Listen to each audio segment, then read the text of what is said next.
Well, David, thank you very much for being with us My here at the pleasure. Colegio. So before we have the main conference, we wanted to share with the people that look at these videos some of your knowledge about public policy analysis. So maybe we can start, if you could explain very briefly, what's public policy analysis? Okay. I like to define public policy analysis as client-oriented advice relevant to public decisions and informed by social values. That's a definition for a professional policy analyst. There are many other people in civil society who function as policy analysts. Mm-hmm. Many do policy research without an explicit client. Okay. So sometimes I consider that policy research part of public policy analysis as well. And why should we be interested in, as a society, in public policy analysis? Well, we always face a situation of scarce resources, Okay. and we should want to use them to the best effect. Mm-hmm. Sometimes that means narrowly in terms of increasing efficiency of the use of the resources, Okay. but there are other values that come into play, often values like equity, that we should also take account of. So we really do want to make sure that we do the best with every decision we make. And I mean, the problem with public decisions and government decisions often is that there are ideologies, right? Mm-hmm. And sometimes we don't know if the information we're receiving as academics, as students, or as a society is really professional advice, or if it has been contaminated with ideology. Mm-hmm. So would public policy analysis be helpful for this? Yes, we have to worry, of course, about policy analysis itself being contaminated. Okay. But if we have the right institutional arrangements, we can produce neutral policy analysis that takes a fair look at alternatives, predicts their consequences, and then our political leaders can assess those consequences using whatever ideological lenses they want. But we ought to get the best prediction of consequences if we're going to change policy out on the table. Okay. So can you give us an example of a situation in which public analysis has been relevant, maybe in the U.S. or? Yes, well, in the U.S. you look at many sorts of decisions that are not explicitly very political.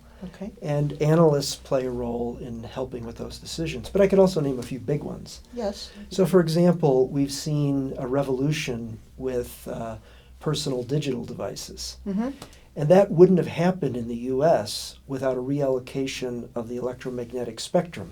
Okay. And that was a very difficult question because it meant removing spectrum from some users, like analog television, and making it available for other uses. And there were many possible ways that could have been done. And overall, I think analysts did a good job in identifying ways of auctioning off the newly available spectrum to get it to the most valued uses. And as we've seen, we have had a revolution in those personal devices. I know you've done some work on the Obamacare initiative. Mm-hmm. Maybe you could tell us in that respect what policy analysis has done too. Well, their policy analyses over many years contributed to the package that became the Affordable Care Act, or what is known as Obamacare. Mm-hmm. But that legislation only set the broad framework, and many analysts had to work within that framework to actually implement the law. And all of that is policy analysis. Some of it wasn't done very well this time, Mm-hmm. and it caused some problems. But some of it was done quite well. There are a number of states that set up insurance exchanges, and to do that, they had to compare alternatives and look at other values. And many of those state exchanges have done quite well. So the main idea behind public policy analysis, is that you have a public problem, and then you come up with a set of alternatives to solve that problem. And then the job of the policy analysis is to provide information regarding the alternatives. Yes. Sometimes the role of the analyst is in designing the alternatives, Okay. coming up. Sometimes taking it a step back. Sometimes the analyst plays a role in identifying a problem. An interesting case I encountered recently was foster care in the United States often terminates when the child is 18. Mm-hmm. but what does the child do? And California, both advocates and analysts launched an effort to get the state to continue aid beyond the 18th year. So at 18, the child wasn't just sent out on the street. Okay. And what's interesting is that the final decision was by the governor, and he wanted to know whether or not this would make financial sense for the state in the long run. Mm-hmm. And analysts were able to demonstrate that to his satisfaction, and California extended its foster care beyond 18. So there's an example where there was a lot of analysis used by advocates trying to get legislators interested in the issue and convince them that this could be a good thing to do. Mm-hmm. And then a specific piece of analysis at the final stage that convinced the governor to approve it. Okay. So in consolidating democracies or in developing countries like Mexico, the main problem, I think, is related to how do we get neutral professional advice that you can trust as a decision maker in the public sector. Mm-hmm. So what would be your general advices for countries like Well, Mexico? looking at the United States, the most successful venues for competent neutral analysis, I think, are the offices that serve the U.S. Congress and also serve most of the state legislatures. So the Congressional Budget Office, the Government Accountability Office, the Congressional Research Service, all have reputations for providing neutral, competent advice. And there are some small features that help. Their leaders are appointed for long terms.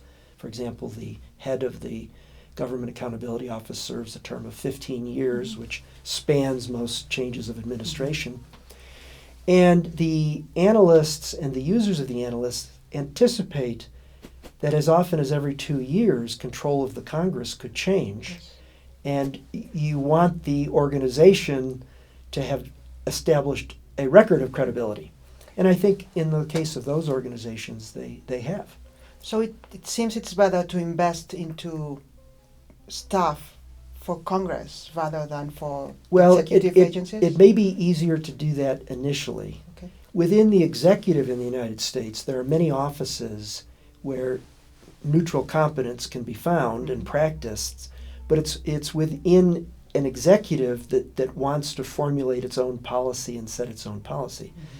So much of that analysis never gets out to the public. Okay. So it's much of it is there, but it may not be the analysis that the public sees.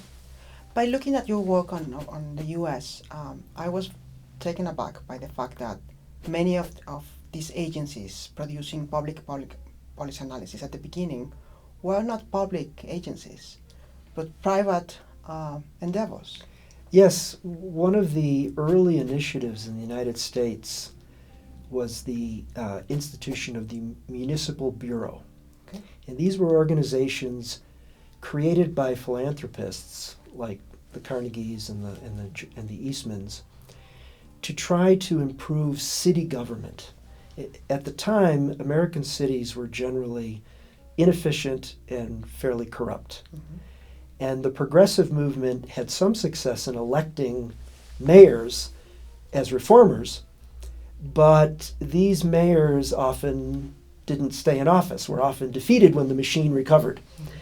And so a different tack was to provide systematic, detailed information about the operation of city bureaus and how they might be improved.